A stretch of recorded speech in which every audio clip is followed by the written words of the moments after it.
তো hello guys, বলেছিলাম যে এরপরে কি কি রান্না হবে তোমাদেরকে দেখাবো। সোমা জল বসিয়ে দিয়েছে, বিরিয়ানির চালটা এখন দিয়ে দিচ্ছে। ওদিকে আলু সেদ্ধ করা বা ভাজা কিছু কিছু একটা করা আছে। এরপরে মা মাংসটাকে কষানোর জন্য হ্যাঁ মশলা টশলা দিয়ে দিচ্ছিল। তো মাংসটা কষাচ্ছে।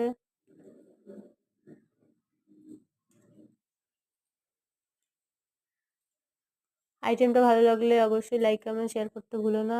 তো বিরিয়ানি কমপ্লিট। এখন আমরা এই যে বেলুন দিয়ে ডেকোরেশন করছিলাম। তো এটা যদি ভালো লাগে তো লাইক কমেন্ট শেয়ার করো।